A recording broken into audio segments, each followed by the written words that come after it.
Hey guys, it's breakfast in the 1800s, and your options are simple, dry toast, disappointment, or the tonic that makes the wallpaper flirt with you. The doctor says it's for your nerves, your husband says it's for your silence, and you say it's delicious. By noon, the furniture's whispering encouragement, the ferns have opinions, and you're fairly sure the piano's been judging your posture since last Thursday. But before you get too cozy, take a second to gently tap that new hype button YouTube just added. It really does help little guys like me push through the algorithm. And take a second to like the video and subscribe, but only if you genuinely enjoy this strange little corner of quiet storytelling. And drop a comment with where you're listening from and what time it is for you. It's strangely comforting to know who else is drifting off with us around the world. Now get comfortable, let the day melt away, and we'll drift back together into the quiet corners of the past. You wake up in a room that smells like lavender, ghost opinions, and repressed emotions. The kind of room where doilies multiply when you're not looking, and portraits of unsmiling ancestors watch you breathe like it's a personal offense. The wallpaper is floral, aggressively so, and the bed frame squeaks in a tone that could only be described as judgmental. Your corset is already on, which is alarming as you don't remember putting it there. It pinches your ribs with the kind of affection a snake might feel toward its lunch. A maid named Alice is dusting the top of a doorframe no one has ever looked at and likely never will. She does this every morning. You suspect she's punishing the wood for existing. She greets you with the resigned cheer of a woman who's already seen too much. You respond by glaring at a vase until it looks self-conscious. Somewhere downstairs, a grandfather clock lets out a single bong, as if clearing its throat before another day of nonsense. The doctor arrives promptly, by which you mean he barges into your boudoir like time is a suggestion and boundaries are for peasants. His name is Dr.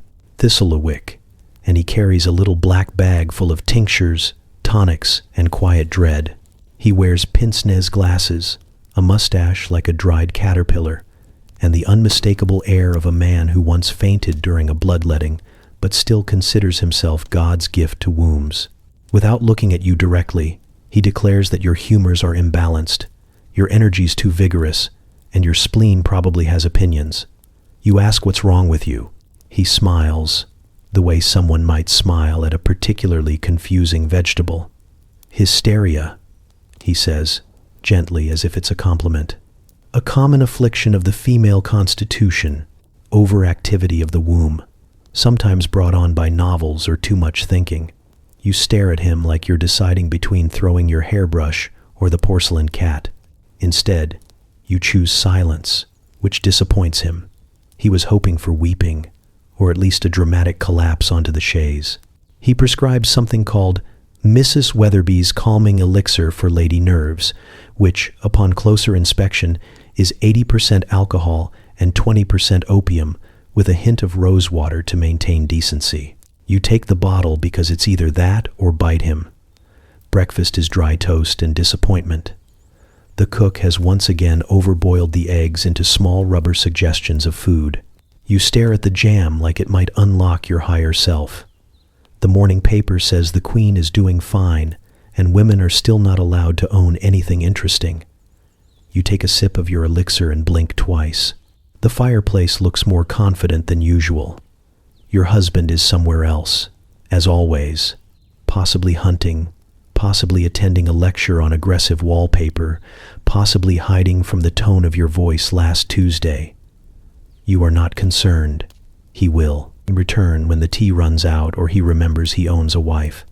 Until then, you are left with your corset, your tonic, and the slow-growing suspicion that your brain might be trying to escape out your ears. Outside, the garden hums with bees and rigid propriety. A young cousin, whose name you never bother to remember, is practicing embroidery on the lawn. She is making a pillow that says, "Grace is silent," which makes you want to scream into a scone. Instead, you take another sip. The bees begin to harmonize. Mid-morning arrives with a fog of ennui, and too many letters from people you never liked. One is from your aunt, who writes in endless loops about how she once cured her sadness with lavender soap and 7 minutes of prayer. Another is from the Ladies' Reading Society, inviting you to attend a lecture entitled Proper Posture and the Dangers of Emotion. You decline internally and light the invitation on fire externally. Alice re-enters with fresh linens and a face that says she's considered moving to the colonies just to avoid your mood swings. She offers to draw you a bath. You accept, not because you want one, but because it gives you an excuse to throw something into hot water.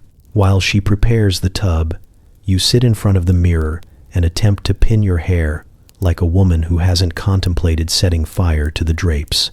The pins rebel. Your hair forms its own opinions and refuses to be subdued. You briefly consider cutting it all off, then remember what happened to Cousin Imogen. The family still hasn't recovered.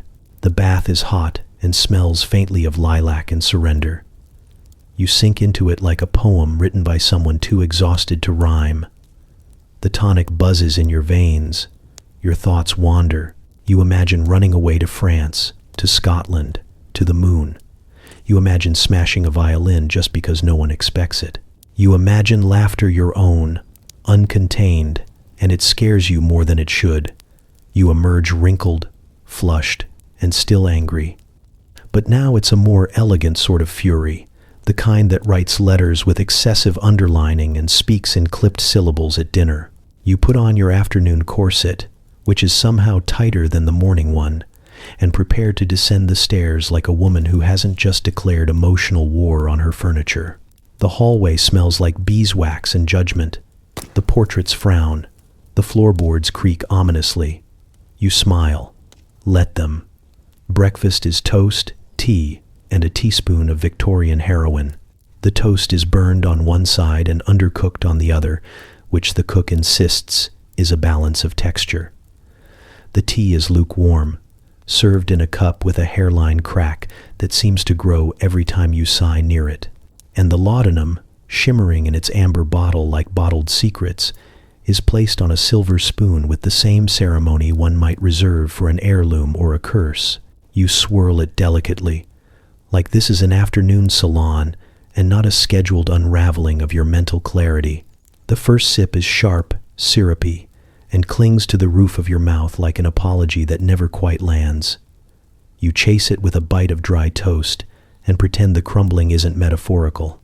The room starts to hum, gently at first, like a polite string quartet tuning up inside your skull. By the second sip, the hum has turned into something symphonic, and you begin to feel the edges of your body blur slightly, as though your limbs have become suggestions rather than rules. Outside the window, the garden sways with a grace it absolutely didn't have yesterday. The hedge maze appears to bow. The roses lean conspiratorially toward one another, whispering in floral.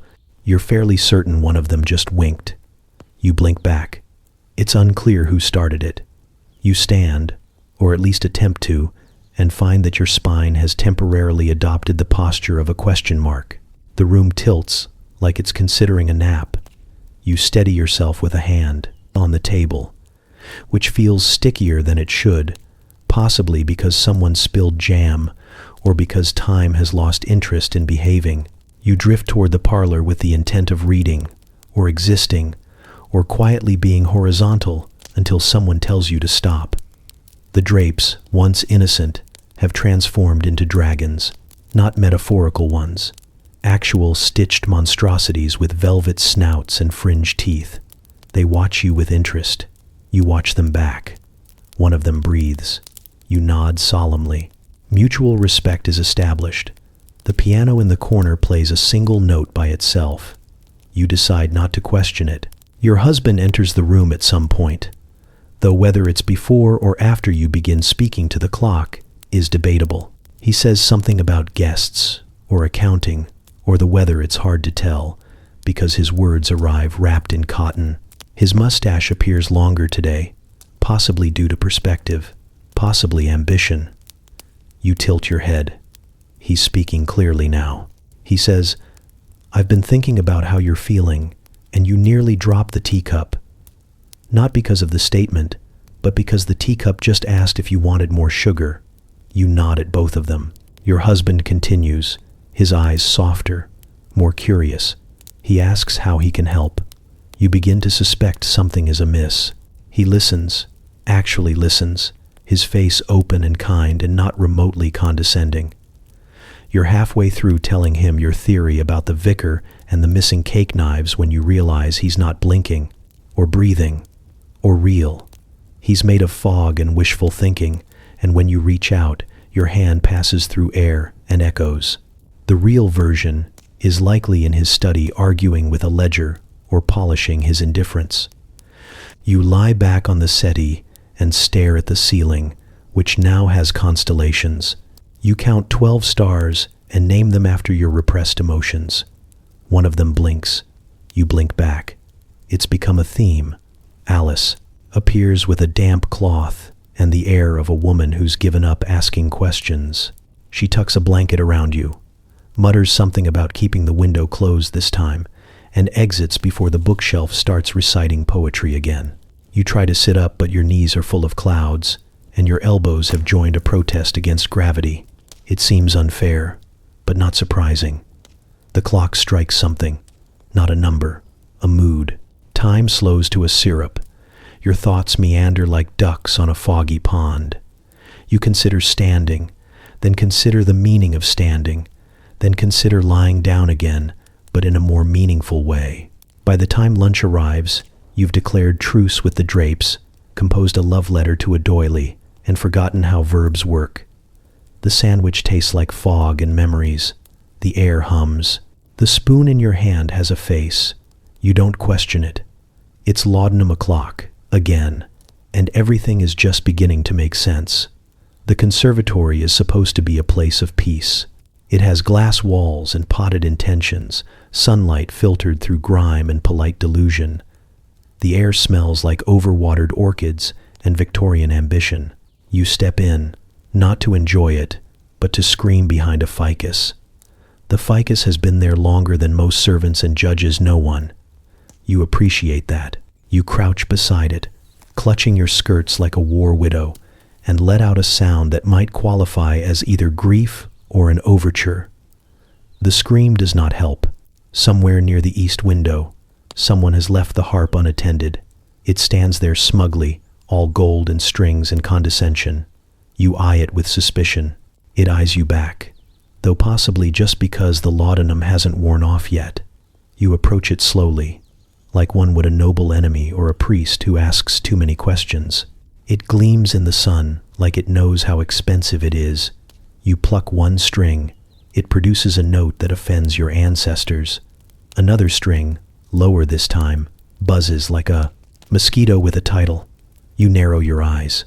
The harp is mocking you. You slap it gently. It twangs in protest. You slap it harder. A pot falls off the shelf behind you. The fern doesn't flinch. You take that as encouragement. You wrestle the harp for a good 3 minutes before you remember you were supposed to be conserving something. Your dignity, perhaps, or your energy. But both have left the room, along with your sense of proportion, and whatever social instinct once prevented you from threatening musical instruments. Then you hear it. The sound that will haunt your waking hours and possibly your afterlife. A low, wet honk from across the room, like a goose attempting jazz. You turn slowly. There, on a chair clearly unfit for its girth, sits a tuba. It doesn't move. It doesn't need to. You feel something primal stir inside you, a loathing so pure it feels ancestral. You don't know who brought it into the conservatory or why, but you suspect dark intentions. Perhaps someone played it once during a family dinner. Perhaps it witnessed a scandal. Perhaps it simply exists too loudly. You march over and poke it. It emits a hollow sound, smug and wheezy. You recoil. It's mocking you again. The ficus watches silently.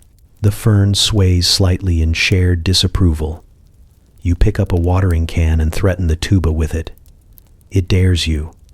You do not follow through, but the tension is palpable.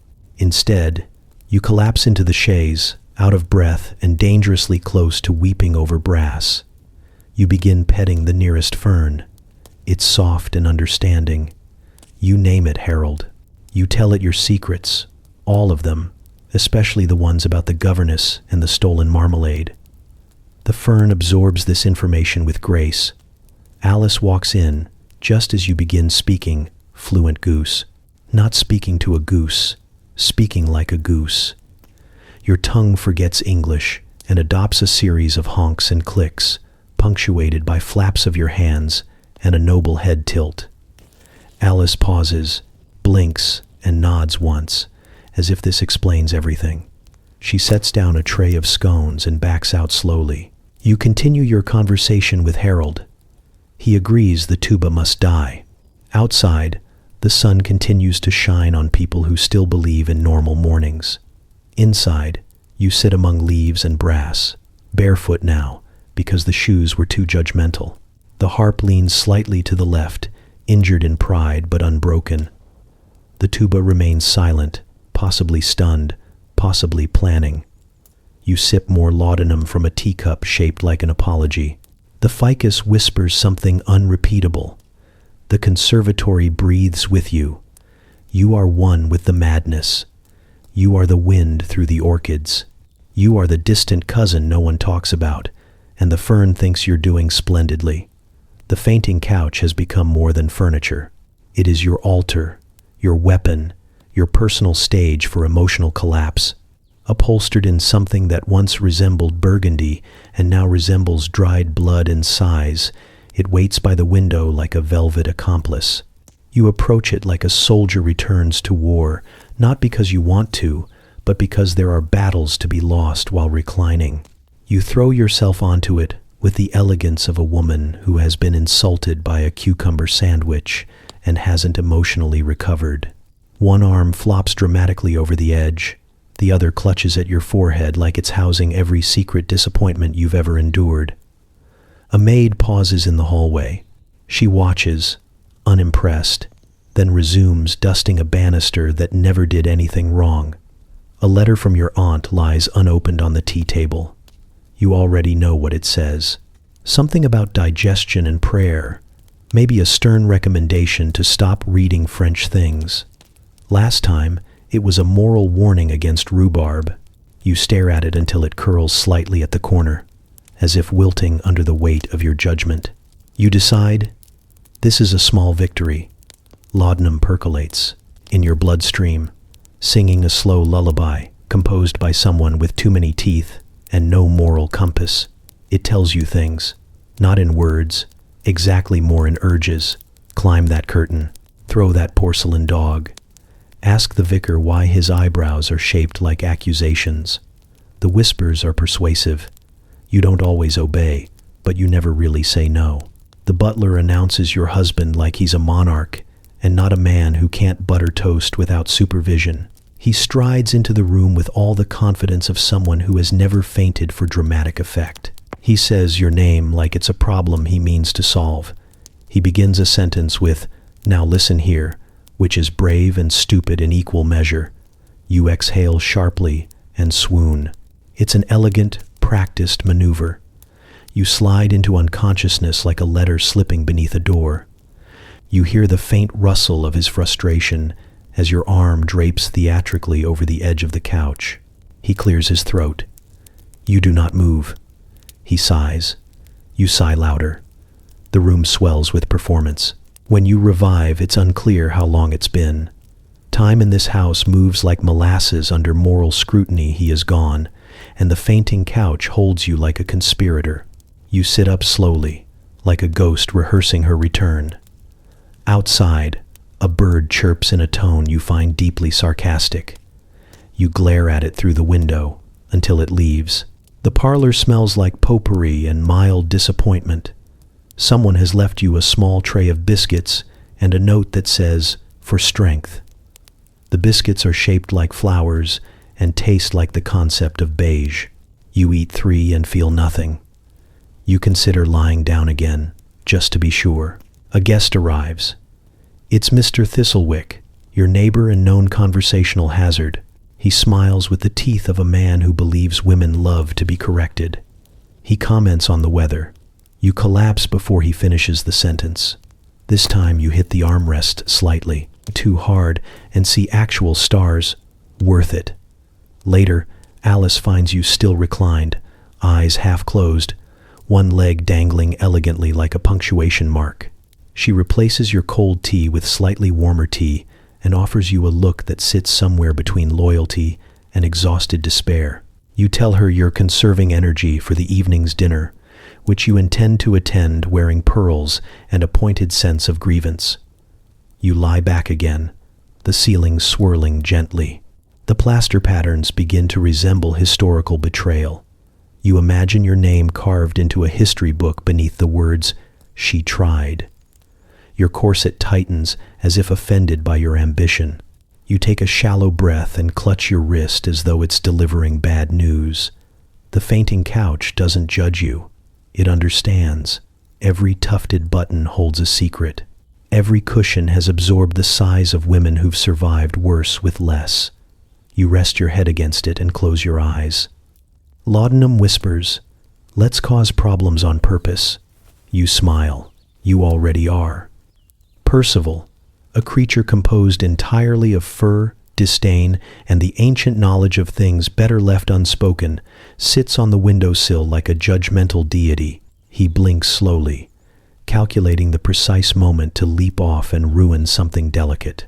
You are on the floor, cross-legged, surrounded by crumpled paper and the lingering scent of despair mixed with marmalade. He watches, twitching his tail like he's heard better ideas from soup. You've been writing for hours, or minutes. Time doesn't work properly when your pulse is made of laudanum and misplaced vengeance.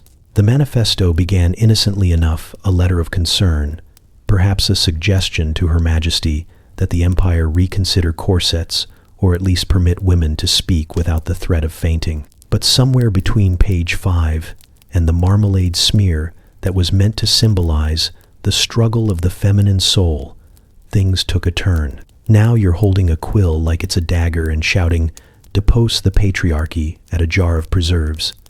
The manifesto, despite its lack of vowels and overwhelming stickiness, feels important, urgent, even a cry for liberation, or, at the very least, a firm request for less tool.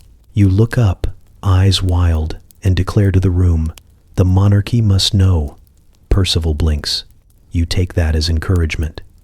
You dip your quill again, this time into raspberry, a bold choice, revolutionary.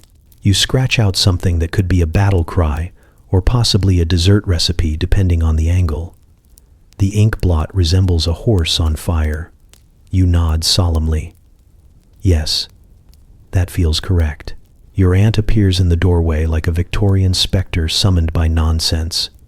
She's holding an embroidery hoop and a look of tightly stitched concern. You are not her favorite niece. She reminds you of this by merely existing. Her voice is clipped, vowels trimmed like hedges. Perhaps, darling, you would benefit from a quieter hobby. Needlework? Scripture copywork? Less marmalade? You stand, dramatically, as if powered by your own indignation. The paper flutters around you like revolutionary snow.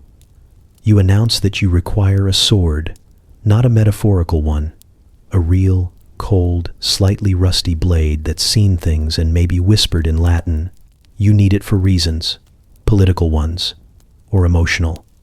Possibly to cut your corset, possibly to duel the wallpaper. Your aunt does not flinch. She has raised 8 children and buried 3 husbands, all of whom were allergic to confrontation. She crosses to the tea tray and pours herself a cup without breaking eye contact. Embroidery, she repeats, teaches patience and control. You are unconvinced. The world is on fire, the patriarchy thrives, and your cat is now licking his paw like he's auditioning for a better family. You stomp one foot, not hard, but symbolically. Your aunt leaves you to your mess, she mutters. Something about girls who read too much and doors that should remain locked. You collapse onto the chaise like a misunderstood opera heroine. Percival hops down and lands on your manifesto. He stretches across it pointedly. You sigh. He is both betrayer and editor. He yawns in your face, revealing the sharp little weapons he uses to destroy lace curtains and hope. You try to retrieve the document. He bites you gently on the wrist, which in cat language means, "No one needs to see this, darling." You consider fighting him. You also consider crying again. You do both, in quick succession, then blow your nose into a monogrammed handkerchief that once belonged to your great-grandmother and now belongs to feminine despair. The sword is not forthcoming. The queen has not replied. The marmalade is congealing into something biblical. You lie back, eyes on the ceiling, whispering revolution between sips of tepid tea. The drapes flutter, possibly in agreement. Percival watches from the edge of the couch now, expression unreadable. He knows things. About you. About the monarchy. About the time you tried to dye your stockings with beet juice and ended up staining the bishop. You meet his gaze and nod once. He does not return the gesture. You have never been lonelier or stickier, but your manifesto glistens in the afternoon light, and that's something, probably. The apothecary is located between a butcher and a woman who sells cursed bonnets. You know they're cursed because one made you cry for 6 hours and develop a strong opinion about chimney sweeps. The shop's sign swings unevenly, etched in a font that screams witch trial, and the bell above the door rings with the tone of a man who's just dropped his sandwich into a puddle. You step inside anyway, because you are brave and mildly unhinged and out of laudanum. Inside, it smells like lavender, mildew, and secrets never meant to be shared. The lighting is suspiciously dim. The jars on the walls are labeled in Latin, or possibly curses, and several of them appear to be filled with either dried herbs or tiny bones. A cat blinks at you from atop a barrel labeled elixirs, and you feel judged, again, which has become the theme of your week. The apothecary appears from behind a curtain that might once have been a tablecloth but is now haunted. He is wearing no fewer than 12 scarves, none of which match, and all of which smell faintly like betrayal. His beard is long and filled with either crumbs or intentions. He greets you with a nod that implies he already knows too much about you, including your birth hour and emotional weaknesses. You nod back, because that's how power struggles work. "I need something for the nerves," you say, as if nerves are your only problem. He doesn't ask for details. He simply reaches beneath the counter and pulls out a vial the color of bruised peaches. The label reads, "For nervous agitations and unladylike thoughts." The handwriting slants dangerously to the left. You ask what's in it. He smiles with all his teeth, which feel uncomfortably numerous, and says, "It's better if you don't know." You don't argue. You've learned that arguing with men in scarves rarely ends well. You hand him 2 shillings and a button from your coat. He accepts both. The vial is warm in your hand, like it's been thinking about you. You leave quickly, before he tries to read your aura or recommend a marriage. Back home, the piano waits. It's been smug all morning. One of its keys sticks, and not by accident. You're certain it's sending messages, possibly to the clergy. You pour 2 drops of the elixir onto your tongue.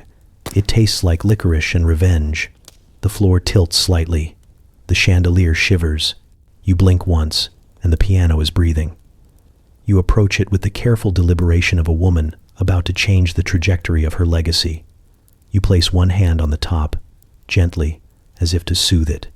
You whisper, "We could have had peace."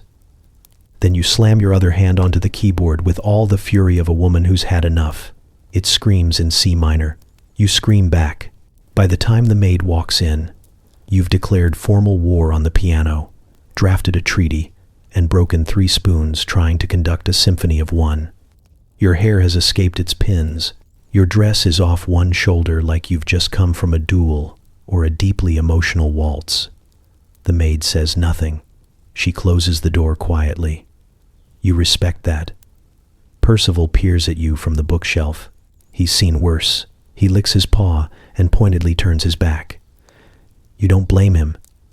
You sit down, breathless, victorious, slightly vibrating. The elixir hums through your veins like scandal. You are powerful. You are luminous. You are mildly foaming at the mouth. The piano sulks. You hum a lullaby that doesn't exist yet. The curtains sway like they're clapping. Somewhere in the distance, a bird caws in Morse code. You are almost certain it says, "She's lost it."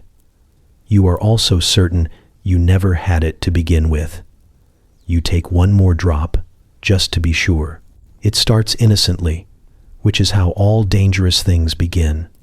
You're sitting in the parlor, pretending to embroider, while actually stitching angry thoughts into a doily. Outside, the rain is falling like it's auditioning for a gothic novel, and inside, Edith is sipping her tea with the quiet menace of a woman who's watched 4 men fall down the stairs and only intervened once. You're not sure how she got invited. No one ever remembers inviting Edith. She simply arrives. She blinks at you, twice, slowly, like a cat or a curse. You blink back, just to see what happens. She leans forward with the grace of a woman who's hiding something excellent in her corset and slides a card across the table. It's small, cream-colored, and embossed with the image of a fox, mid-smirk. The card smells faintly of ink, oranges, and trouble. You pick, bed it up, and feel a shift in the universe. The lace on your gloves wilts. Somewhere in the house, a clock stops ticking. The parlor rug grows suspiciously warmer beneath your feet. You look at Edith. She nods once and says only, "Tuesday, wear boots." Then she resumes her tea, like nothing life-altering just occurred. Tuesday arrives, wrapped in fog and possible betrayal. You fake a headache, which is easy, because you've had one since 1863. Your husband mutters something about weak constitutions and the devil's influence as you slip out the door with a satchel full of peppermint lozenges, a lace kerchief, and a blunt letter opener you've named Florence. You walk 3 blocks past the apothecary, where 12 scarves nod sagely from behind a jar of unidentifiable teeth, then turn into an alley that smells like secrets and questionable jam. At the end of it, there's a door painted black, slightly ajar, as if expecting you. Inside, the room is filled with women. Some wear mourning veils, some wear opera gloves with intent, and one woman, possibly named Mabel, has fashioned a fascinator out of her husband's pocket watch and a dead bird.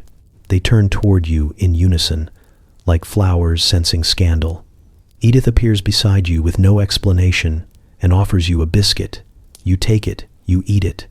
It tastes like freedom and cardamom. Someone rings a bell made from the melted remnants of a governess's chastity pendant, and the meeting begins. There is no roll call. There is only a soft, collective exhale, as if every woman has been holding her breath for the last decade and can finally let it go without being accused of unseemliness. Edith stands. Her voice is velvet-wrapped steel. "Welcome, sister. You have been observed and deemed sufficiently unraveled." They applaud politely. No one cries, except for a woman in the corner who's embroidering swear words into a baby bonnet. The rules are simple. Bring your own biscuits. No discussing husbands, unless it's hilarious. If someone brings up embroidery as a solution to emotional unrest, they will be escorted to the knitting pit. There is no knitting pit, but everyone pretends there is. You're assigned a code name, Vixen 2. You don't ask who Vixen 1 was.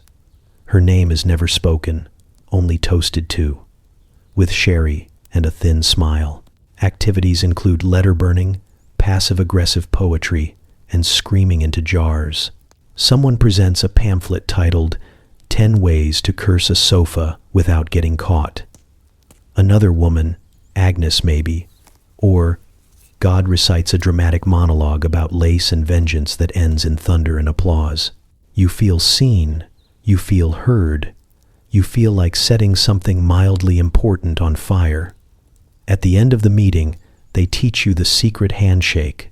It involves a flick of the wrist, a raised eyebrow, and the quiet hum of a waltz that no one ever dances to anymore. You perform it passively. Edith nods. You've passed. Back home, the piano trembles when you walk by. You write Hysteria Club on a slip of paper and hide it beneath the loose floorboard where you keep your rage and your better ideas. You sip laudanum like it's holy water and stare out the window. The revolution smells like rosewater and treason. And maybe, just maybe, you're finally ready for it. You are not looking for the demon. You're just trying to relax. Your doctor has suggested less agitation and more quiet contemplation, which sounds suspiciously like code for sit still and stop alarming the staff. So you sit in the drawing room, sipping tepid tea and staring at the floral wallpaper, which you've always hated. It's a dizzying explosion of vines and pansies, like a fever dream had a baby with a funeral arrangement. It climbs the walls with smug, leafy confidence. You want to slap it. At first, it's just shapes. The curve of a petal that looks a little like a shoulder, a vine that might be a leg if you squint hard enough and ignore your better judgment. Then she moves. Not dramatically, not like a stage play or a seance gone wrong, just a flicker, a hand, the flutter of fingers brushing aside a hydrangea like it's been in her way for centuries. You blink. She blinks back. She's in the wallpaper, yes, crawling, slowly, methodically, like she has nowhere better to be and all the time in the world to get there. Her hair is long and tangled, her dress outdated and damp with something that does not look like tea. Her eyes are the color of a bad omen. She does not look surprised to see you. She looks bored, as if you're the late one. You do not scream. You've already used up your allotted weekly outburst, and besides, no one listened last time. You simply lift your teacup toward her in an unspoken gesture of hospitality and mild defiance. She nods once and continues her climb along the molding, one hand anchored in a tulip, the other reaching toward what might be the past or the ceiling, depending on perspective. You lean in slightly. Do you want some tea? You ask, not sure if it will echo inside the wallpaper or if your husband will overhear and send for the vicar again. She pauses, tilts her head. You swear she raises one eyebrow. You pour a second cup and place it neatly on the end table. She seems pleased, or possibly hungry. Her name is never given, but you both understand that introductions are unnecessary. She is not a ghost. Ghosts have manners and tragic backstories. This one has no patience, no shoes, and a plan. You ask her, quietly, if she knows how to collapse a marriage using only household items and carefully timed silences. She smirks. You take that as a yes. The two of you strategize in the pauses between chimes of the grandfather clock. She taps her finger against the wall when she disagrees. You scratch notes into your embroidery pattern, replacing roses with daggers. She suggests something involving arsenic and a monologue. You offer her jam. She refuses. She says, it makes her sleepy. The maid enters at one point, sees you talking to the wall, and quickly exits. You do not blame her. You would leave too, if you had the good sense and anywhere to go. Later, the doctor arrives. He smells like dust and misplaced confidence. He peers at you over his spectacles and asks how you've been feeling. You tell him the truth. The wallpaper has a woman in it, you say calmly, as if discussing weather or treason. We're sharing resources and grievances. He nods, scribbles something that definitely isn't helpful into his notebook, and murmurs, perfectly normal for your temperament. You want to ask what temperament that is exactly, but the wallpaper woman presses her hand against the wall, and you remember you are not alone. When he leaves, you lean closer and whisper, he thinks I'm imagining you. She grins, sharp and slow, and mouths, good. You drink the rest of your tea and begin planning where to hang the ladder. Your husband sits at the breakfast table like a monument to obliviousness, paper held high, scone in hand, breathing your oxygen. His cravat is crooked. You could fix it. You could also tighten it slowly until his vision blurs and he wonders aloud whether the wallpaper has always breathed like that. Instead, you sip your tea and pretend not to be planning his gentle demise with a sugar spoon and righteous fury. He doesn't notice that you've replaced his shaving cream with lemon curd. You watched him use it this morning, blinking at the strange consistency like a cow contemplating algebra. Then he shrugged, muttered something about new formulas, and carried on. Now he smells like citrus and colonialism. Across the table, he asks if you're feeling delicate. The words hang in the air like a wet sock. You place your cup down with just enough force to remind the porcelain who's in charge. Delicate, you repeat, smiling the way a shark might if it had something very sharp hidden in its corset. He nods, pleased to have named your experience for you. You've been emotional. You wonder how many crimes you could commit before lunch if you pace yourself. The butter knife is right there. So is the fire poker. And technically, setting the chaise lounge ablaze wouldn't be a crime if you declared it art. He turns the page of his newspaper, still unaware that he's sharing a table with a woman who hosted a séance in the linen closet and joined a secret society with blood oaths and biscuit quotas. He comments on the economy. You consider throwing a candlestick at his ear. He picks up a second scone, oblivious, and smears it with jam while humming something tuneless and smug. You stare at the jam. It reminds you of something. Revolution, perhaps. Vengeance. The smear of raspberry across cream like a battlefield where women win. He asks if you've considered seeing Dr. Pembroke again, the one who prescribed fainting and cold baths.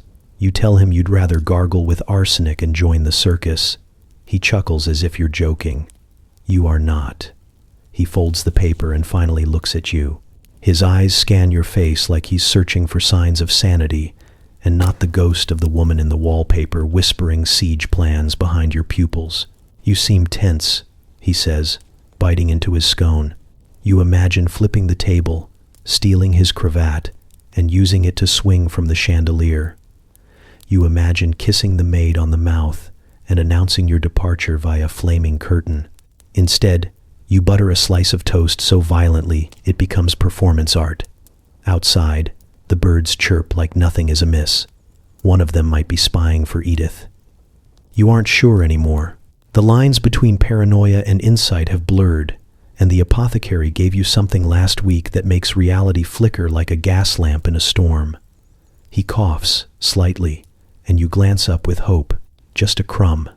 You chew slowly, eyes on him, wondering if the wallpaper woman would approve of poison or prefer something more symbolic, like locking him in the parlor with a piano and a metronome set to judgment. He finishes his tea and dabs at the corner of his mouth with a napkin, entirely unaware of the battle being waged 2 feet away. You could tell him, you could explain how your nerves are not delicate but coiled, sharp, aching for release. You could tell him the revolution smells like burnt sugar and laudanum, and it's already begun. Instead, you say, I'm going to take a walk. He nods. Fresh air will do you good. You stand, pick up your gloves, and walk past the chaise lounge. It stares at you with smug upholstery. You whisper, soon. Then you step outside, smile at the sky, and begin planning how to make lemon curd flammable. The tea party begins like all Victorian affairs, with passive aggression, lace doilies, and the unspoken understanding that at least one guest might be possessed. You've spent the morning arranging silverware, stuffing lemon cakes with frustration, and decapitating tulips that looked at you funny. The table is set with your finest china and an assortment of tea cakes that taste like apology. The air smells faintly of bergamot and doom. The first guest to arrive is Eleanor, who has not smiled since the Crimean War. She brings her own teaspoon and a stare that peels wallpaper. You admire her consistency. She sits without a word, adjusts her shawl with the precision of a woman who's survived both childbirth and 3 husbands, and sighs like she invented disappointment. Next is Florence, who talks only in metaphors and once tried to baptize a mirror. She curtsies to the biscuits and begins arranging sugar cubes into what might be a mausoleum. You do not interrupt. Art must be respected. Agnes arrives late, as is tradition, wearing a hat large enough to forecast weather. She kisses the air beside your cheek and hands you a pigeon, alive, in a bonnet. You take it without question because that's who you are now. The bird blinks at you like it knows your secrets. You place it gently in the fruit bowl and move on. Finally, Edith, always last, always composed, always radiating the kind of energy that suggests she has definitely cursed someone before breakfast. She places a single glove on the table, no explanation, no second glove, and pours herself tea with the calm of someone who's memorized everyone's will. Conversation begins politely. Eleanor comments on the scones. Florence compares them to the ache of a ghost remembering dance. Agnes hums a dirge and stares at the pigeon like it owes her money. Edith adds 3 spoons of sugar and asks if anyone else has been hearing whispers from their sewing kits. You nod. Of course you have. Everyone has. The tea is too strong, or not strong enough, or laced with something experimental from the apothecary's scarf pocket. It doesn't matter.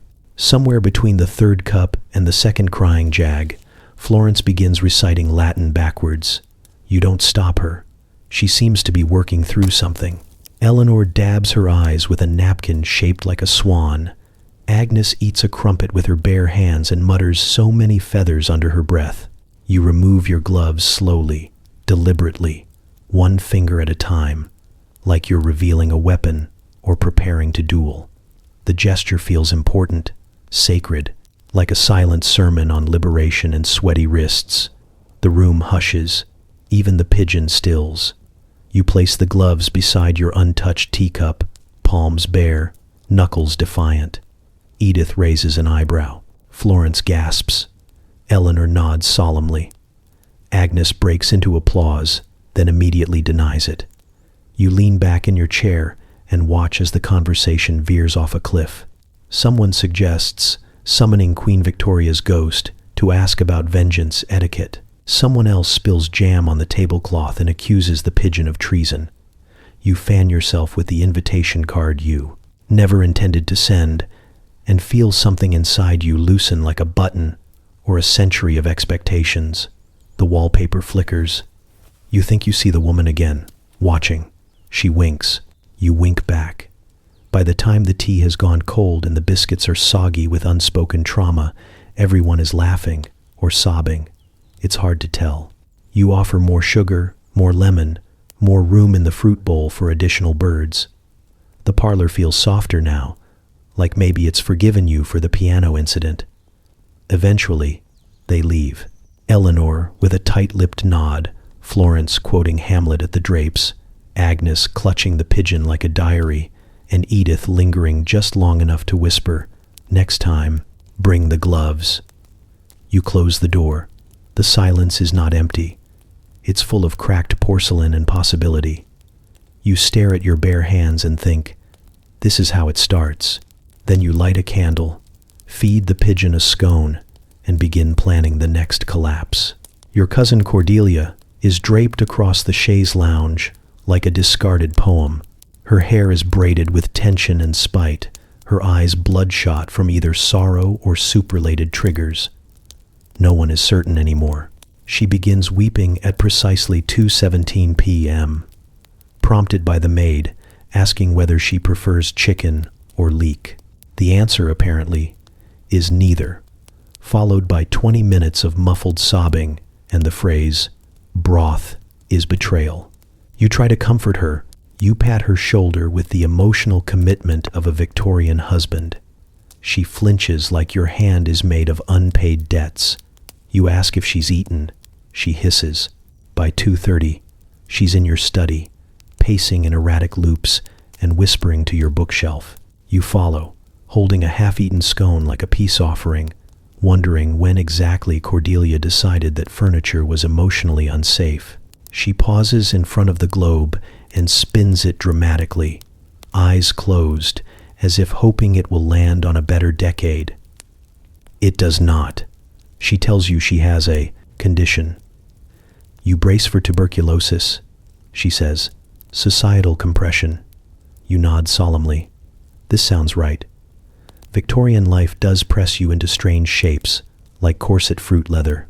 You write it down on a napkin and declare yourself a doctor. She rewards your medical breakthrough by shrieking into the jam tray. Later, you find her curled beneath your writing desk with a shawl over her face and a spoon clutched like a weapon. She's muttering about gender roles and ornamental napkin rings. You crouch beside her and offer laudanum. She takes it with trembling fingers, drinks it like betrayal, and sighs so dramatically the wallpaper briefly wilts. You take a sip yourself.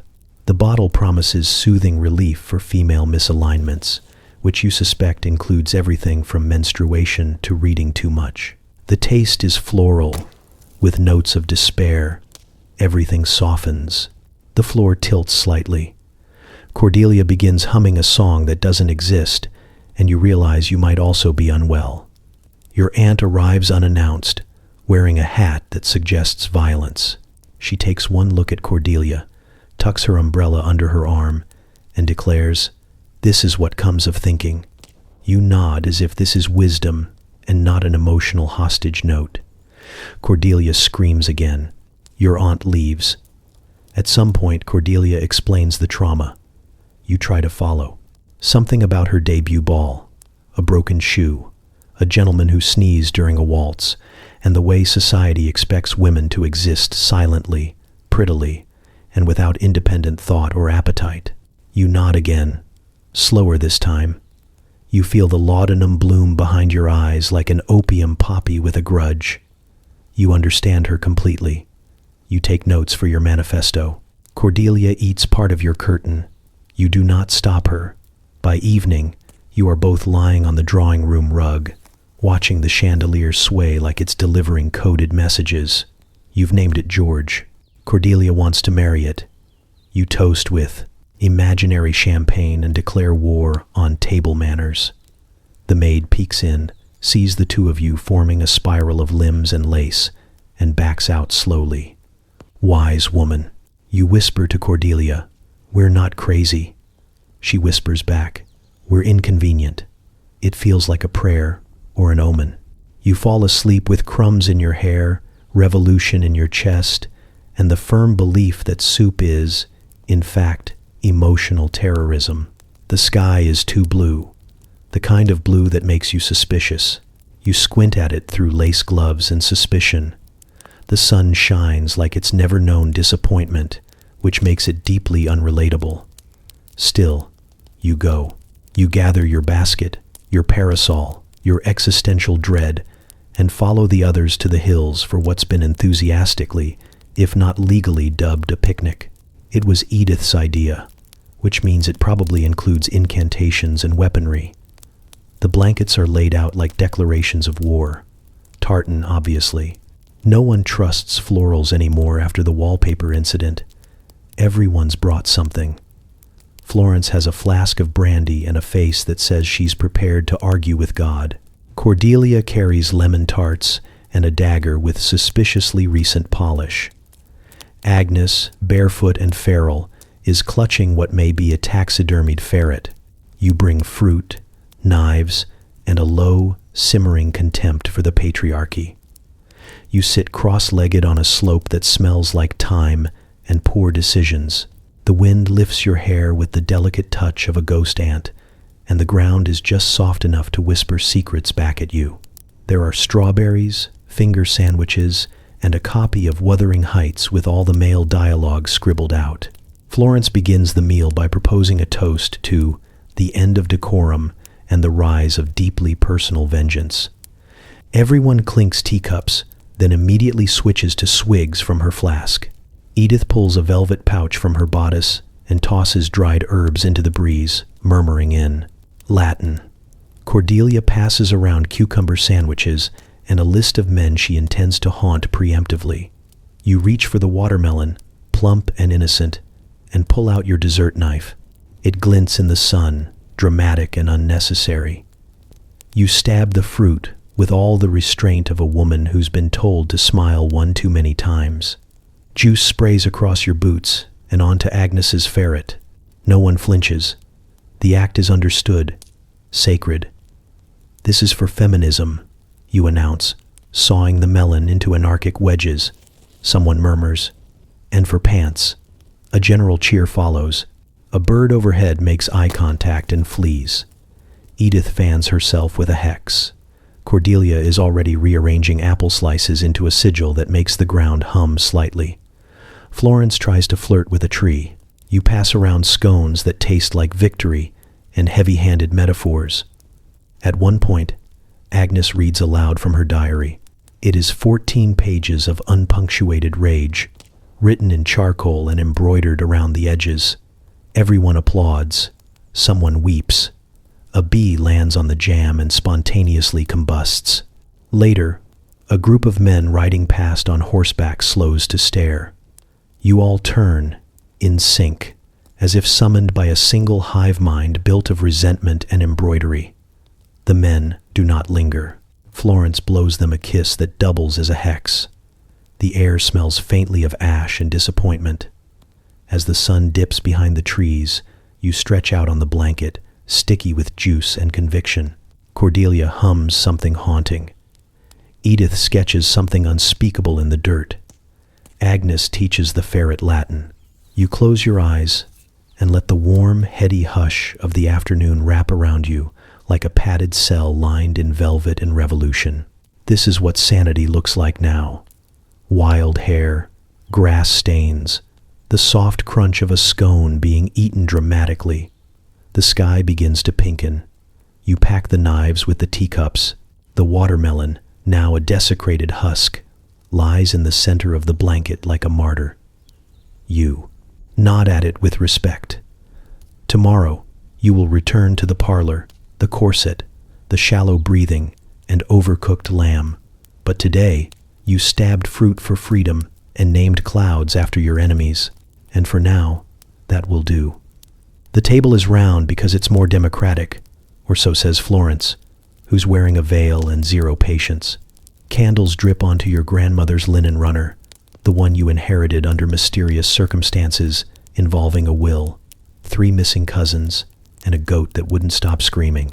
You have a plan, though. Tonight is for answers, also spirits, also maybe vengeance, depending on how cooperative the dead are feeling. You sit between Cordelia, who smells like cloves and defiance, and Edith, who brought her own crystal ball and insists on calling you child, despite being younger than you and twice as cursed. The lights are low, the air thick with lavender and unresolved tension. Someone has drawn protective symbols on the floor in jam. Probably Agnes.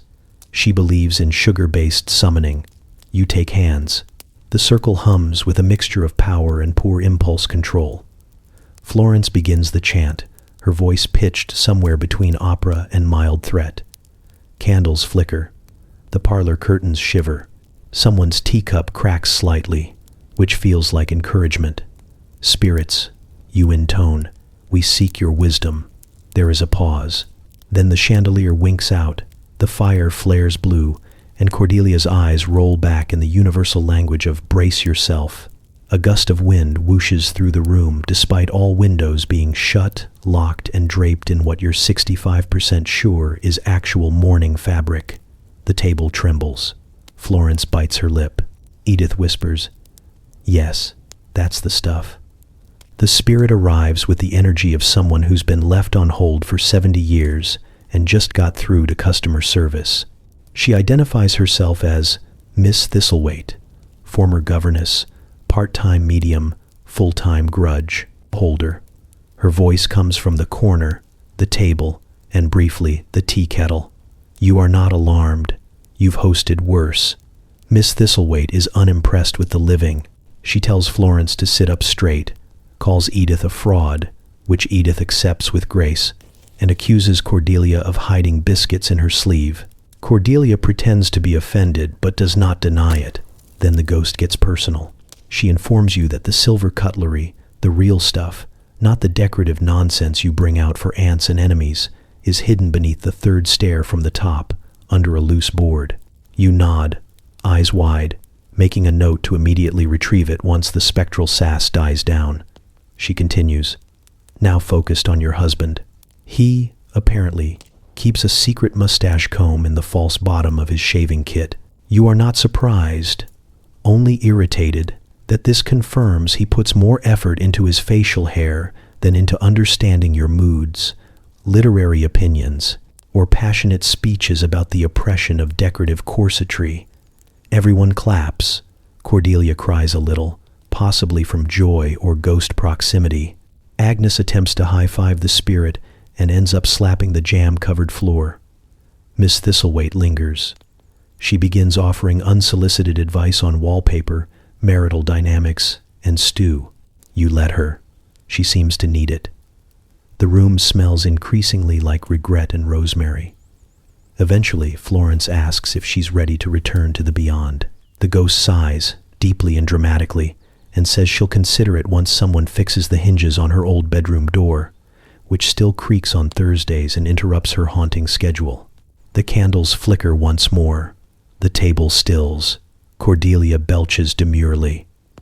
The séance concludes with everyone slightly more disturbed and significantly more informed. Later that night, you pry up the stairboard. The silver gleams like victory. You hold up a fork and whisper, "Thank you, Miss Thistlethwaite." A faint breeze tugs your nightgown in response. You don't know if it's approval or warning, but you polish the cutlery anyway. You wake with dirt in your hair and purpose in your lungs. Outside, the sky is having a dramatic episode, and so are you. Breakfast is a lukewarm egg and someone else's opinion. You push it aside and mutter something about destiny. The maid nods and backs away slowly, as one does when someone looks ready to challenge God or ride a large animal into emotional clarity. The stables smell like hay and potential lawsuits. You march in like a woman who knows things specifically, how to yell at clouds and how to mount a horse without asking permission. Clementine, a dappled mare with judgmental eyes and the aura of a disillusioned governess, watches you approach with quiet approval. She's seen things. You feel kindred. You reject the saddle offered by the stable boy and insist on side saddle, because if you're going to have a crisis, you might as well do it historically. He begins to protest, then sees your expression equal parts laudanum and spiritual fury, and promptly faints into a wheelbarrow of oats. You do not check on him. You mount Clementine like you were born to sit sideways and cause concern. She snorts once, sharply, like a toast to your audacity, and then bolts. Wind tears at your skirts, dragging ribbons of lace and latent anger behind you. The field opens like a confession. You grip the reins with one hand and your last shred of decorum with the other. Birds scatter. Sheep judge you. You shout, "I am the wind," because sometimes the wind needs reminding. Your corset groans. Clementine thunders. You lose a shoe, possibly to a higher dimension. A poet hiding in the hedges drops his notebook in awe. His name is probably Sebastian, and he's been working on a sestina about teacups and mortality. Now he will write about you instead, and the margins will be stained with rosewater and longing. You do not slow down. Clementine is, fueled by something more potent than oats. Perhaps vengeance, perhaps feminism. You lean into her, and for a brief, golden moment, you are not a woman on a horse but a metaphor with excellent posture. Trees blur. A squirrel salutes. The wind screams your secrets back at you in French. Eventually, the hill runs out. You and Clementine skid to a halt at the edge of a dramatic cliff, because of course there's a dramatic cliff. Your bonnet flies off and is taken by destiny. You watch it vanish, then throw your glove after it for emphasis. Behind you, Edith is standing in a carriage, holding onto her hat and shouting something about decorum. Cordelia waves a handkerchief and yells, "Do a monologue." You consider it. Instead, you close your eyes and breathe. The corset digs in. Your thighs ache. Your lungs are full of freedom and pollen. Clementine turns her head and gently nudges your knee like a high five for the soul. The wind shifts. You whisper a promise to it, something about never returning to embroidery or opinions you didn't choose yourself, and it whispers back, something that sounds like, "Giddy up, madam." You laugh, wild and unladylike, and spur Clementine back down the hill like a prophecy with good balance. The poet faints. The sheep scatter again. Today, you are wind and thunder and lace trimmed with wrath. Tomorrow, you'll probably host a luncheon. But for now, the world belongs to you and the horse that gets it. It begins with a tart, not metaphorically, an actual cherry tart, hurled through the air like a sugary declaration of war. It hits the wall beside Mr. Tittleton's head with the force of 10 years of swallowed sighs and undercooked apologies. He blinks once, twice, then excuses himself to fetch the broom because he is a coward and has not yet read the room. Mrs. Tittleton does not wait for him to return. She lifts the rolling pin like it's a scepter and stands upon the baking table, scattering scones in every direction like holy relics. Her apron is askew, her hair looks like it just lost an argument with a lightning storm, and her eyes glow with the light of unmedicated clarity. Flour drifts through the air, sanctifying the moment. You watch from the doorway, holding a crumpet and your breath. She declares that she is done kneading dough and husbands, that henceforth she will only communicate via metaphor and interpretive bread sculpture. Then she picks up a baguette and uses it to point at the vicar's wife, who has inexplicably wandered in for a cinnamon bun and moral superiority. The vicar's wife turns to salt and scandal and flees. The rest of the village shows up within the hour, drawn by the scent of chaos and warm cinnamon. Mrs. Tittleton greets them by throwing a croissant like a discus and yelling, "Whence cometh your silence now, Margaret?" No one knows what Margaret did, but it must have been devastating because Margaret immediately bursts into tears and tries to atone with lemon curd. By sunset, Mrs. Tittleton has turned the bakery into a cathedral of emotional reclamation. A chalkboard out front reads, "Scones and screaming, 2 for 1. You order both." Inside, a child is weeping gently into a tea cake while their mother chants affirmations at a pie.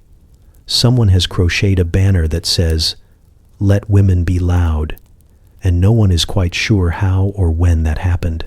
Mr. Tittleton returns around dusk, having spent the afternoon pretending to be busy with non-existent errands. He opens the door and is immediately hit with a scone to the chest. It's still warm. He looks down at it like it's the first honest communication he's received in years. Then he sits quietly in a chair and says nothing for 3 hours, which is progress. Later, Mrs. Tittleton climbs down from the table, wipes her hands on the remnants of a Victorian sponge, and looks around at the wreckage. The walls are frosted with buttercream and triumph. A small choir of widows is harmonizing, something that may or may not be Latin. You approach her, curtsy ironically, and suggest she run for mayor of emotional repression. She nods, once, solemnly, then tells you, only if the town hall has a fondant throne. You both agree this is reasonable. That night, you write her name in your journal under the heading, "Women Who Snapped and Made It Fashionable." You sleep better than you have in weeks. Outside, the moon shines down on a bakery turned battlefield, turned sanctuary. Mrs. Tittleton is inside, humming softly, surrounded by pastries and power. The dreams arrive in Latin, dense and papal. You wake gasping with phrases like mulier furens and in vino veritas etched behind your eyes like divine graffiti. Breakfast is canceled because you called the toast a symbol of imperial decay and then bit the butter knife in half. The maid pretends not to notice. She's begun a quiet tally on the back of the pantry door labeled Thursday Madness. Your name is winning. The laudanum sings through your bloodstream like an opera with terrible intentions. You float instead of walk. Your slippers refuse to stay on your feet, as if they too are done being polite. By mid-morning, you've begun swearing in French, fluently and florally. Every time you stub your toe or remember your wedding night, you shout something that sounds like a pastry in crisis. A man on the street tips his hat and calls you continental. You curse his shoes in Morse code, and he limps for a week. The doctor arrives to check your humors and diagnose you with wilting. You hiss. He says something patronizing about bile and female fragility, and you respond in perfect, blasphemous Latin. He crosses himself. You feel powerful and slightly peckish. The neighbors send a polite card scrawled in shaky penmanship that reads, "Would you care to dine with us this evening? We admire your spirit." You circle the word spirit in red ink and send it back with a pressed moth and a single goose feather. They take this as a yes. You prepare as one must. The gown is purple and terrifying. Your hair is a series of statements. You accessorize with a brooch shaped like an omen and a vial of something unlabeled but judgmental. As you step out the door, a bird drops dead in your path. You thank it for its service. The dinner party is a lesson in forced laughter and boiled everything. The host greets you with trembling hands and offers you a seat next to a man who immediately apologizes for existing. He should. You say nothing and stare directly at his soul until he offers you his dessert fork. It's the only useful thing he's done all night. You eat very little, because the roast is suspicious and the peas look like they contain secrets. Instead, you drink the wine and let the drug speak through you like a prophet with terrible social skills. You ask the hostess if her wallpaper chose her, or if she simply surrendered. She laughs, then cries, then offers you more wine. By the third course, someone attempts small talk. You respond with an elaborate metaphor about rain clouds, gender roles, and the price of being perceived. The table goes quiet. The fire flickers in agreement. The maid drops a tureen and mutters, "Finally." The evening ends when you rise suddenly, declare, "This lamb is a metaphor for Victorian morality," and walk out wearing the curtains. No one stops you. Someone claps. The sky feels different. Back home, you collapse on the chaise like a defeated general. The cat watches from the windowsill with new respect. You whisper a phrase in Latin that translates to something like, "God is tired of being subtle." Then you sleep, still dressed like a warning. Alice doesn't announce her departure. She simply stops polishing the banister like it's her mortal enemy, sets down the teacup she's been holding since 1842, and walks out the front door with a look of thunderous peace. She doesn't even slam it. That's how you know it's serious. She leaves behind her apron, a half-eaten crumpet, and a note pinned to the inside of your wardrobe, written in violet ink and sheer nerve.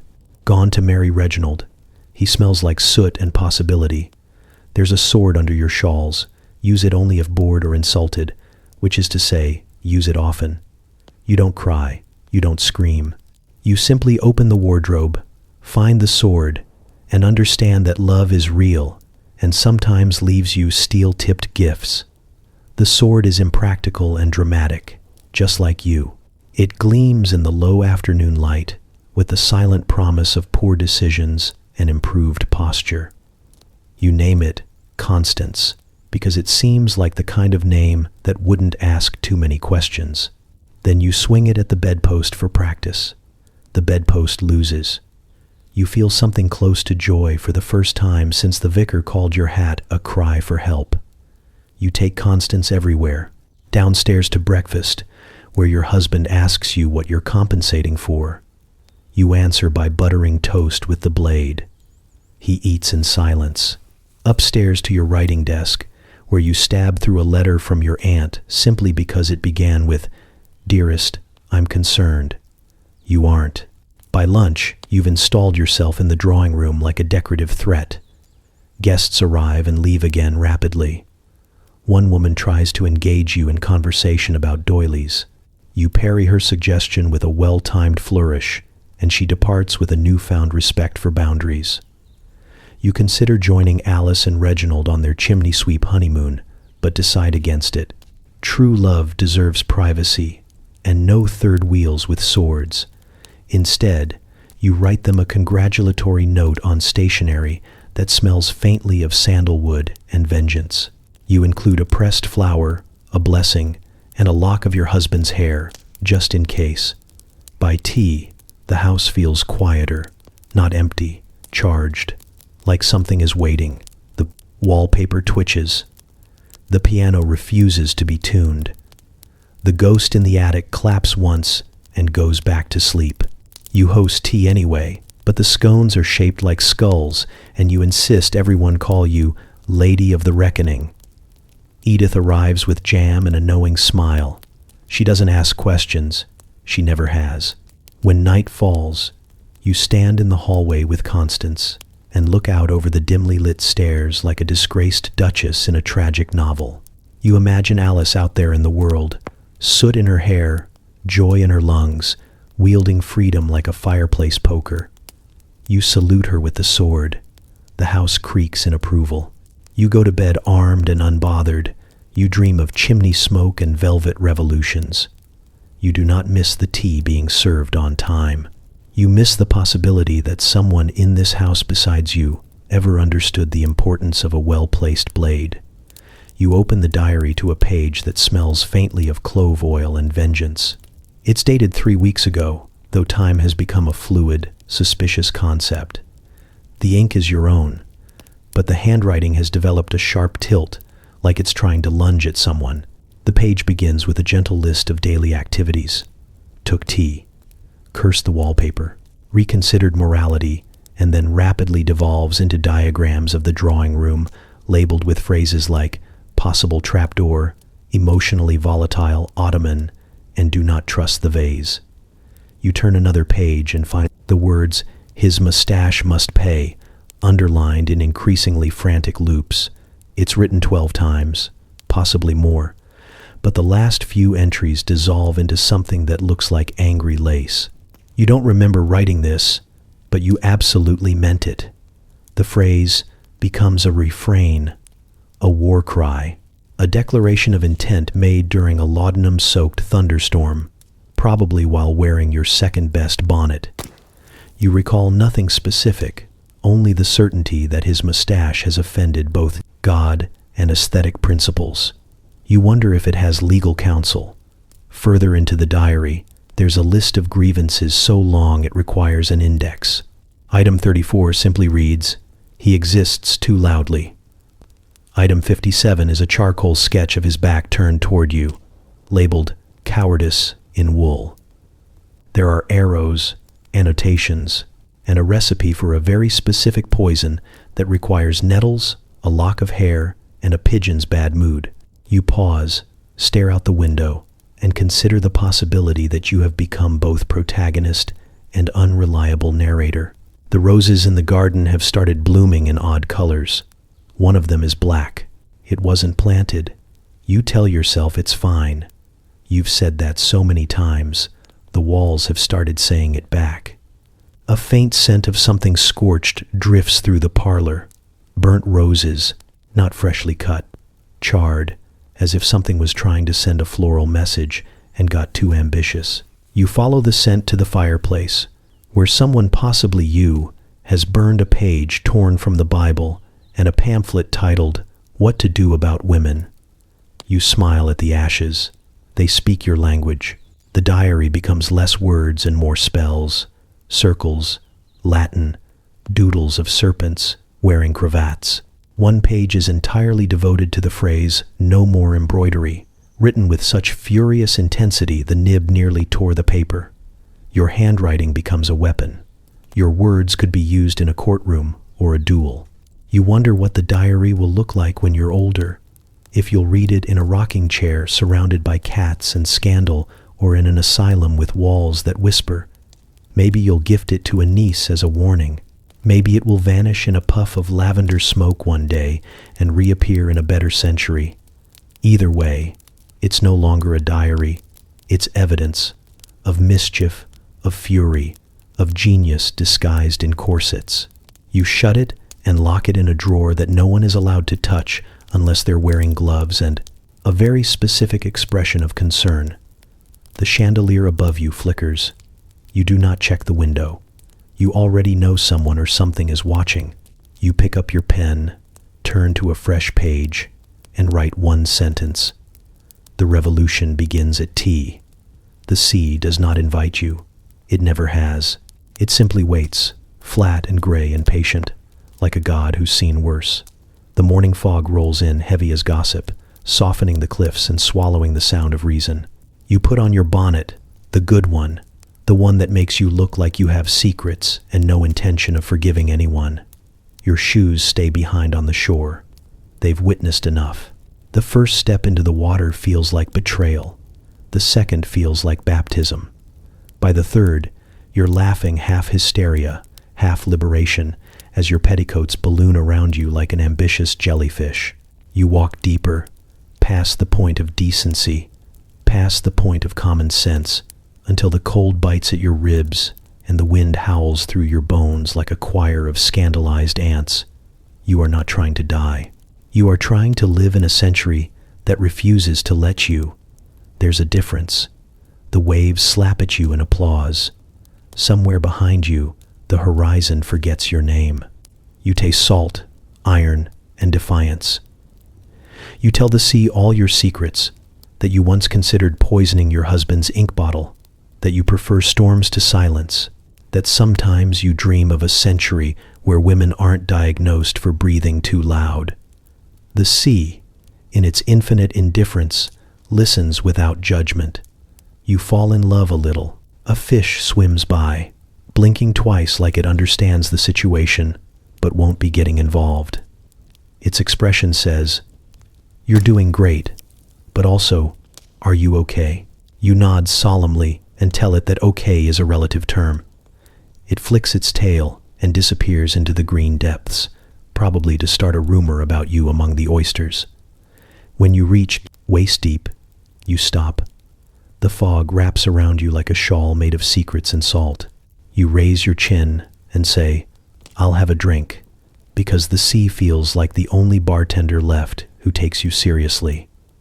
The waves respond with a splash that hits you square in the mouth. You swallow it whole. It tastes like gin, punishment, and second chances. For a moment, everything is still. The world is suspended between inhale and exhale. You imagine yourself from above a small, furious figure in a frothing gown, conducting the Atlantic like an orchestra of misbehaving elements. You have never been freer. Then the wind shifts, and you remember your life on land, the parlor, the teacups, the endless expectation that you will apologize for being alive too vividly. You laugh again, sharp and wild, and the sound carries across the waves like a prophecy no one asked for but everyone will hear. Somewhere on the cliffs, a man walking his dog sees you and faints. You consider waving, then decide he doesn't deserve it. You wade a bit deeper instead, until your bonnet floats beside you like a loyal ghost. Eventually, the cold begins to whisper about mortality. You turn back, slowly, dragging half the ocean with you in folds of wet fabric and newfound conviction. Each step feels heavier, but also earned. When you reach the shore, you collapse into the sand, coughing up salt water and something that might be enlightenment. The sea hums behind you, satisfied. You lie there for a long time, staring at the gray sky, letting the wind rearrange your hair into something heroic. Your skin stings, your lungs ache, and you feel completely alive, uncontainably wrong, and absolutely right. You whisper to no one, "That'll do." The sea answers with another wave. The doctor arrives uninvited, as usual, smelling faintly of starch and misplaced confidence. His boots leave little trails of condescension across your rug. He sits without asking, opens his notebook, and announces that you've been overindulging in your tonics. You look him dead in the eye and take another sip directly from the bottle. It's not indulgence, it's research. He talks about fresh air and exercise, as though you haven't been running laps around sanity for months. He suggests you try knitting or prayer. You suggest he try exile. He laughs nervously, but you don't. You stare long enough for him to realize the air in the room has weight. The clock ticks like a countdown. He says this is all a rough patch, and you almost admire his optimism. A rough patch implies a road. What you're standing in feels more like a crater. You tell him this is not a phase, it's a reckoning, a renaissance, a violent bloom of awareness in a corseted world. He scribbles delusions of grandeur in his notebook. You lean over the table and correct his spelling. He adjusts his collar, clears his throat, and tries again. Perhaps, he says carefully, if you were to reduce the laudanum, your humors might rebalance. You ask which humor controls the desire to set his notebook on fire. He doesn't answer, which is wise, because you're already reaching for the matches. You decide to make your point visually. You fetch your latest chart, a pie chart, literally made of jam, detailing how much of your behavior is caused by laudanum, patriarchy, or sheer theatrical flair. The largest slice, raspberry, represents unapologetic chaos. You present it to him like scripture. He blinks at it, unsure whether to take notes or flee. You pick up a spoon and start explaining your methodology. By the time you reach the jam's margin of error, he's sweating. He tries to redirect, asking about your sleep. You tell him you sleep perfectly fine, usually after 2 teaspoons of medicine, a seance, and a brief correspondence with your better instincts. He writes, erratic, in the margin. You reach over and add visionary beside it. He recommends solitude. You point out you've been living in near-perfect solitude for years, spiritually, intellectually, and occasionally geographically. He opens his mouth to protest, but you cut him off with a small pirouette and a sharp gesture toward the door. This, you inform him, is me firing you. He blinks. Pardon? You repeat yourself through interpretive dance. It's mostly arm movements and subtle violence. He looks scandalized, which means it's working. You close the performance by brandishing your jam chart like a manifesto and declaring that his services are no longer required in your personal revolution. He stammers something about propriety.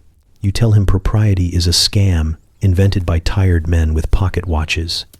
He collects his hat, his ego, and the little scraps of authority he has left, then scurries toward the door. Before he leaves, he tries one last attempt at professional concern. You'll want to keep taking small doses, he says weakly, for balance. You smile, sweet as poison. Doctor, the only thing unbalanced here is your understanding of miracles. When the door closes, you collapse back into your chair, exhausted but radiant. The room feels brighter, louder, yours. You lick a bit of jam from your thumb and declare the experiment successful. You never see him again, but sometimes, on particularly triumphant days, you imagine he still talks about you at medical dinners, whispering to colleagues about the woman who weaponized dessert and danced him out of his own profession. The parlor was never built for justice, but you've decided it will do. The fainting couch becomes the bench. The tea cart is repurposed into a witness stand. The chandelier, ornate, judgmental, serves as the all-seeing eye of God. Edith brings biscuits. Cordelia brings a gavel she carved from a rolling pin. The revolution, it turns out, smells faintly of bergamot and upholstery polish. You call the first session to order with a dramatic clearing of your throat and a sip of brandy disguised as tea. The women of the neighborhood arrive one by one, disguised as ladies but radiating conspiracy. There's Mrs. Tittleton, still dusted in flour and righteousness. Agnes, who carries a goat on a leash like a warning. And Florence, who has written an opening statement entirely in rhyme. The crimes are numerous. The punishments creative. The laughter unholy. The first accused is Mrs. Partridge, charged with insufficient tea stirring, which, according to the bylaws hastily written on the back of a scone wrapper, is both a moral and aesthetic failure. She protests that her wrists are weak. Cordelia demands evidence. Someone produces a teaspoon, trembling. You strike the gavel against a plate and declare her guilty of emotional laziness. Sentence: 1 week of embroidery, but only of unpleasant subjects, like economic inequality or her husband's personality. The next trial begins before the crumbs settle. Mr. Pembroke, who made the grave mistake of attending out of curiosity, stands accused of being smug about gardening. His defense is poor. He claims his roses simply respond to male authority. You bang the gavel so hard the jam trembles. Exile by goat, you pronounce. Agnes grins, tightens her grip on the leash, and the goat begins its slow, judgmental advance. Mr. Pembroke flees, leaving behind his hat and several ounces of misplaced dignity. You call for the next case, Lady Whitmore, for performing piety in mixed company. She faints strategically before sentencing, earning applause from the gallery. You sentence her to read Madame Bovary aloud until she understands it. Her eyes flutter open in horror. Justice is served. The air grows thick with delight and hysteria. Someone accuses the piano of harboring patriarchal undertones. Florence seconds the motion. You allow the charge to proceed. After a dramatic cross-examination involving minor key chords and one unfortunate sonata, the piano is declared guilty of moral superiority and sentenced to silence until further notice. You cover it with a shawl and whisper, "Think about what you've done." By mid-afternoon, the trials have grown more chaotic.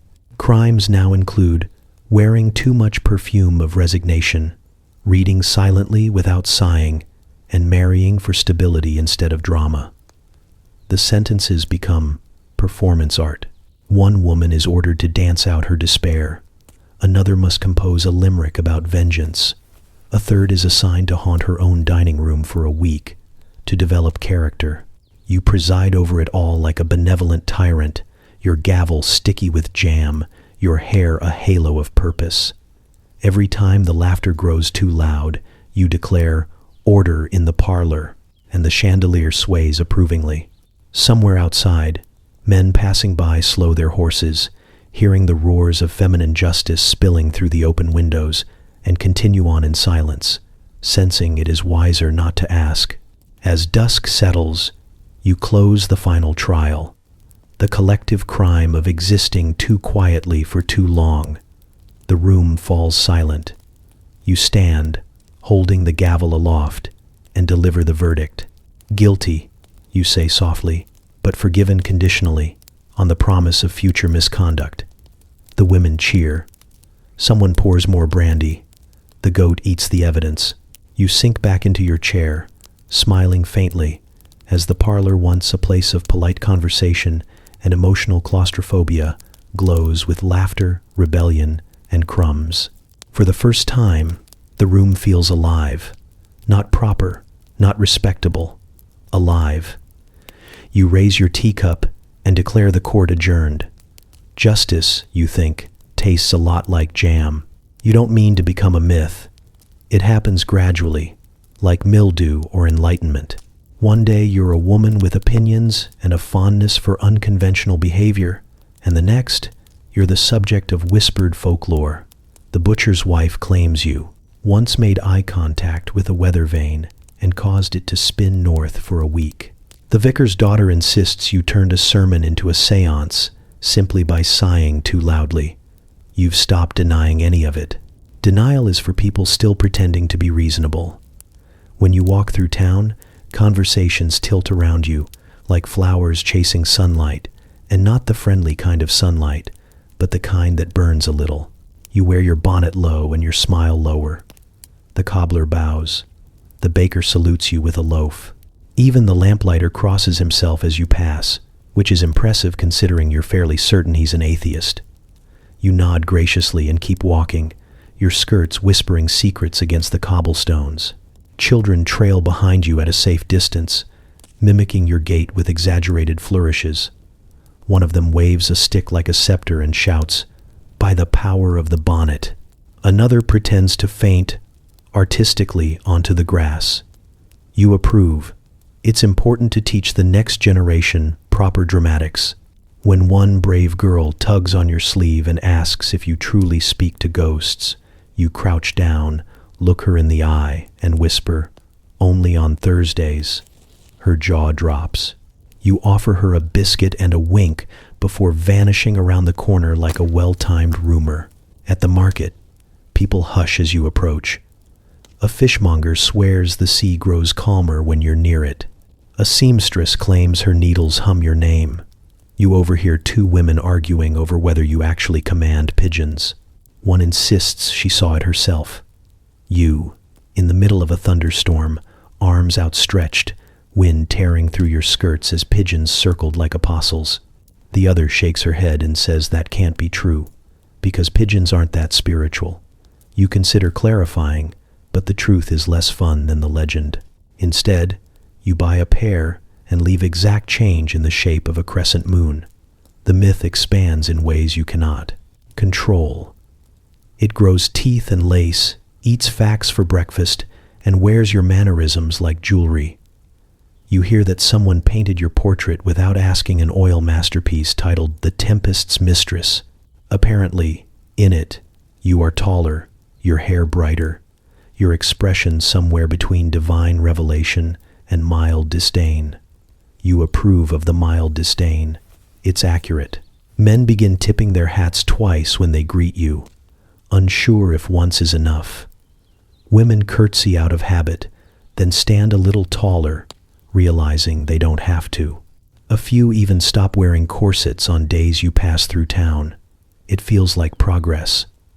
One night, a stranger appears at your door, wide-eyed, soaked from rain, clutching a notebook. He claims he's a writer and begs to record your life's philosophy. You let him in, give him tea, and spend an hour explaining the importance of breakfast wine, moral anarchy, and never trusting men who say, "Actually." He leaves trembling, certain he's spoken with a prophet. You blow out the candles and laugh until the house shakes. By morning, someone has carved your initials into the bark of the oak by the green. A crow lands above it and caws 3 times like punctuation. You look up at the sky, half expecting thunder. It obliges. Later, as you stroll past the gossiping townsfolk, someone finally gathers the courage to ask, "Is it true what they say about the pigeons, the storms, the miracles?" You pause, tilt your head just enough to make them wonder if you're listening to something they can't hear. Then you smile, hand them a biscuit, and vanish into the mist before they can decide whether to be terrified or inspired.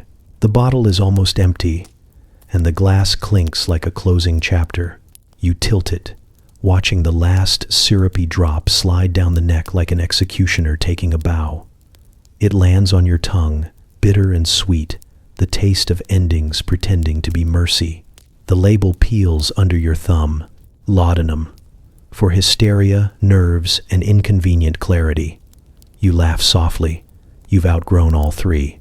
The world begins to slow, not in a graceful waltz, but like a machine realizing it's been tricked into running past its limits. The air feels heavier, too honest. You see everything at once, the dust in the light, the veins on your hands, the faint hum of a house that's tired of keeping your secrets. For a moment, you think you might sink into stillness. You don't. Stillness has never suited you. Your pulse thrums in your wrists like a drumbeat of rebellion. You pace the parlor, the floorboards creaking in rhythm. The corset feels looser, the air less cruel. The walls are still papered with flowers, but now they look like witnesses, not traps. You touch one and say, "We made it." The wallpaper does not answer. You don't need it to. The drug may be gone, but you are not emptied. You are distilled. Everything unnecessary has burned off, leaving only the essential you, the one that does not whisper apologies, the one that doesn't ask for permission to exist. The world was never built for that version, and you realize, perhaps it's better that way. Outside, the wind calls your name in a tone halfway between admiration and warning. You open the window and breathe it in. The sky is low, heavy with possibility, and you feel every particle of it against your skin. You should feel smaller, without your chemical courage, but instead you feel infinite, ungovernable, alive in a way that makes the horizon look nervous. Your husband knocks at the door, tentative as a man who's seen a prophecy in his own kitchen. He asks if you're feeling better. You tell him you are, and for the first time, it's not a lie. He nods, like a man who knows the danger of believing you. You pour him tea without poison, which is almost an act of grace. He drinks it like a man grateful for second chances he doesn't deserve. Later, you stand before the mirror. Your reflection looks back. Not softer, not kinder, but truer. There are faint shadows under your eyes and something fierce in their depths. You look less like a lady and more like an omen in lace. You like that. People start calling less. The doctor sends a note suggesting you rest more. You burn it in the fireplace and feed the ashes to your geraniums. The maid, the new one, who hasn't yet fled, watches in quiet awe.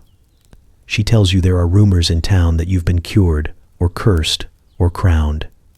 You smile and tell her they're all correct. You take long walks alone now. The air tastes like salt and scandal. The trees bow when you pass. You carry no bottle, no fan, no fear. Sometimes you stop by the cliffs, where the sea roars its endless sermon, and you nod along like an equal. Once, a man passing by calls you dangerous. You thank him. It's the first true compliment you've received in years. At night, you sleep without the tonic. Your dreams are vivid, lawless, and yours alone. When morning comes, you rise before the sun, light the fire, and pour yourself tea strong enough to resurrect the dead. The world outside still spins too slow, but you've learned to walk faster. You are not cured. You are awake, and that is far worse for them. Years from now, they will write about you in polite italics. You will become an anecdote in a textbook, a curious paragraph between the Industrial Revolution and the invention of common sense. They will say you were unwell, that you and the other women of your kind were victims of hysteria, that the drug made you see things that weren't there. They will not mention that the things you saw were truer than anything in their clean, sober world. They will call it madness, because madness is easier to name than awakening. They'll talk about the laudanum in hushed fascination, as though it were a ghost story, a tincture of opium and honeyed deceit. They'll describe it with nostalgia, as if it were simply perfume and poor judgment. They'll never mention the taste metallic and holy, or the way it loosened the tongue of your mind until the truth spilled out like confession. They'll call it a medical misstep, but you'll remember it as a door, one you kicked open barefoot. Some scholar with too many candles and not enough imagination will write a paper titled The Feminine Delirium, a study in emotional excess. He will footnote you incorrectly, misquote your diary, and call you anonymous subject number 14.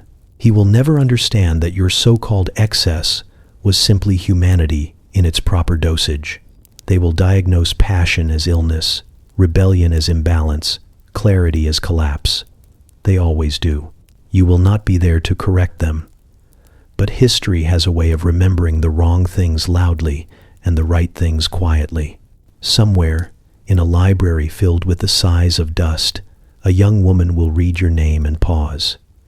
She will trace the sentence that calls you fragile and feel, in her bones, that it's a lie. She will laugh softly, the way you once did when someone called you delicate, and she will whisper, "No, she was alive." That will be enough. They will say you were touched by hysteria, but you know better. You were touched by knowledge, the kind that burns through corsets and prayers, the kind that leaves lace smoldering.